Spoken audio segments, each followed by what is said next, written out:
What's up, guys? Bullfire the Fell-Handed here, and welcome to another edition of MapQuest. We're in the Batchat 25T French Tier 10 medium tank, and we are on Ghost Town. The greens are on the southwest side. The reds have spawned on the northeast side. I have quite a large contingent with me today.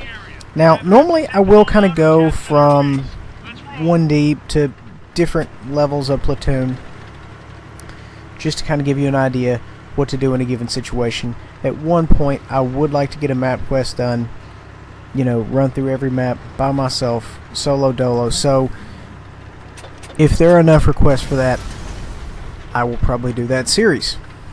Moving on. Now, there are a few different ways you can go on this map with a Batchat, with a medium tank. You can take K0. You can just, as soon as you start out, go down there. As you will see, it's very situational. As you can see, I don't have a strong force with me. There wouldn't be any reason to go down there to take it, because if I kill, you know, the one tank that's down there or whatever, I can't hold it.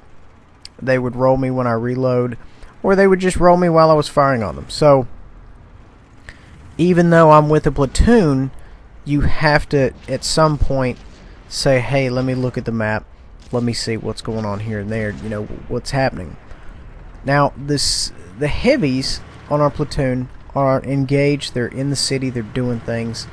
I'm not going to pull them out to say, hey, let's go over here and let's roll this corner, because everyone has a job, and flanking is not the heavy's job. Flanking is the job of the medium.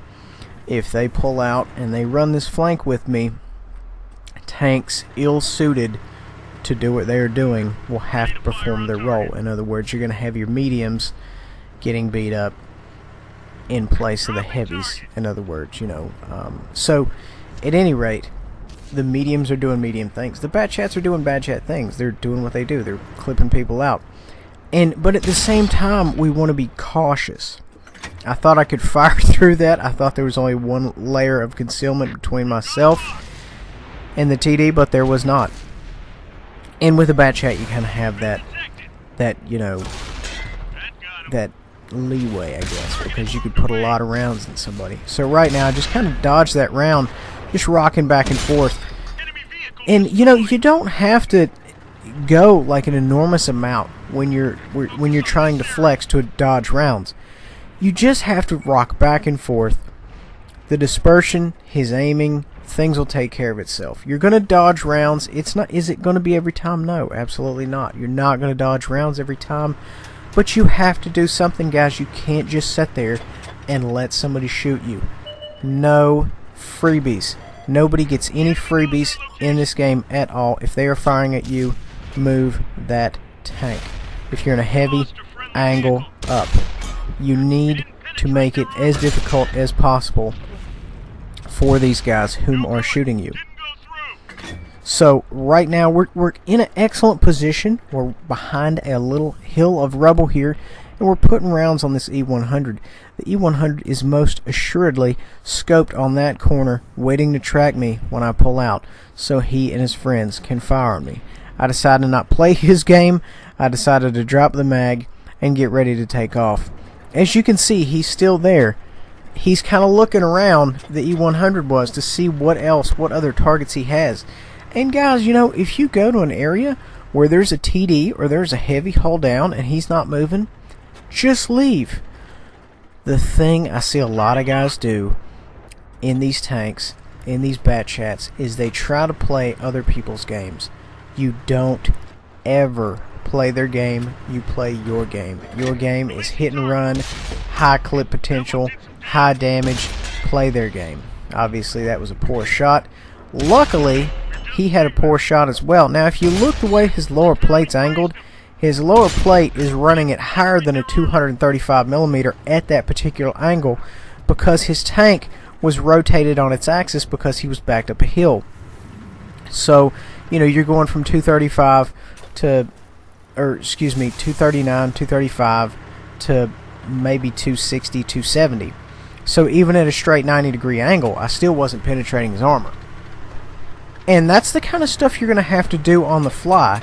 Granted, of course, it was the heat of the moment, so I just kept firing rounds. But, you know, as you get a chance to really sit back and look, and this video will give you a chance to look at my mistakes, you say, hey, you know, you can pull it up in Armor Inspector, you can guesstimate what angle he was setting on the axis, and you can say, yeah, obviously your gun is running 259 average, his armor is going to be blah blah blah. You know, there's a high chance it wasn't going to pin, and you'd be right. And, you know, and the reason you do that is because when you play, you can say, hey, I'm not going to shoot this guy at this angle because the gun will not get through that armor, or there's a low probability it'll get through that armor. Now, of course, that being said, the Batchat has the clip potential, which, you know, changes everything. At any rate, moving on. So obviously we are definitely on the losing end of this. And normally, like I said in my previous videos, when you clip someone out, you go ahead and reload.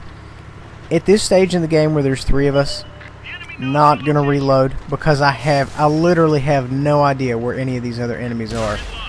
I go ahead and just do a right shoulder there, and I go ahead and just decide to dump the mag. Get rid of the 2 rounds, go ahead and give me a fresh clip. I'll take the 40 seconds or the 37.5, that's fine. And right now, you know, I'm kind of regrouping with the TD here on my team. And the idea is I am going to see if I can't get him to spot, see if he can't find some guys, because obviously they will see him long before they see me. Once I find out where they're at, I will move in for the kill. So more or less the exact same thing you've seen me done in previous games, using the greens as bait. And that is perfectly fine as long as you're a yellow. So if it's yourself playing, use them for bait. If, you know, you see somebody on your team and, you know, it's just you and him left and he's acting very suspicious, he's probably using you for bait. At any rate, whatever gets the game won. Am I correct? And that is what we're shooting for right here. So I took a nasty knock there from the E100, went ahead and fixed that. Now I cannot get this tank moving fast enough. I go ahead and put a round in him and he gets destroyed. I've got a guy rolling me really quick right here. Put a round in him and I just kind of try to shift row out of the way. Put another one in his side and then another one in his side. So we're putting rounds down range. We're not exactly clipping people out.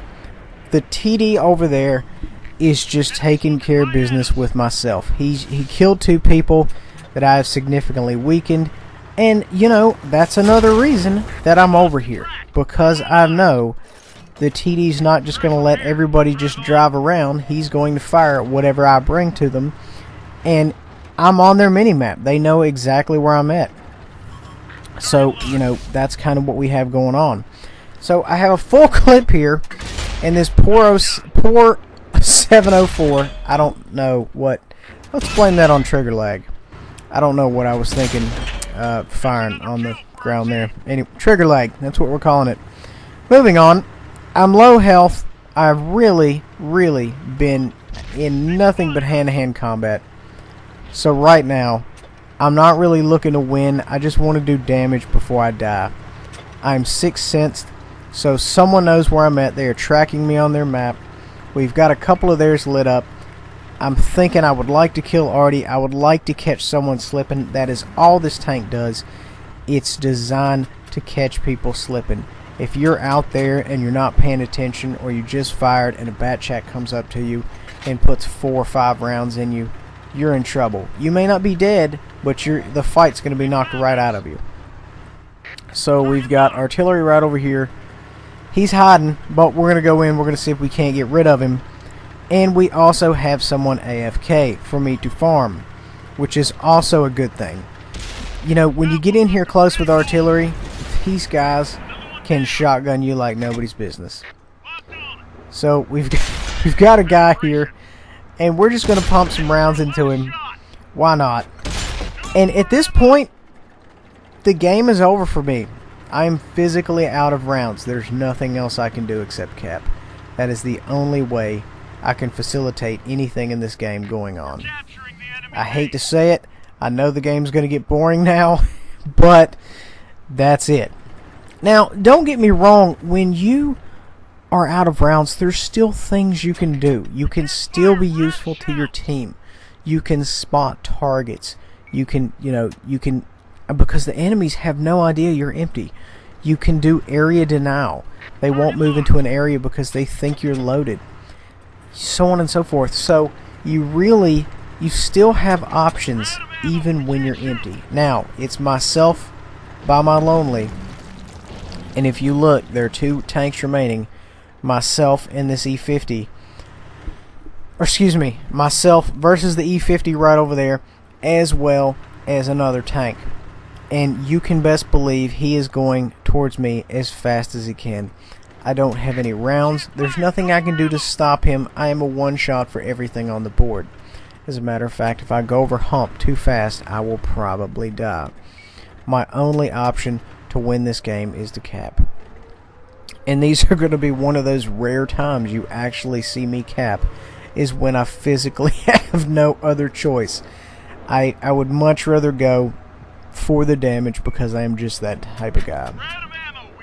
And, at any time, this other heavy could just pull up.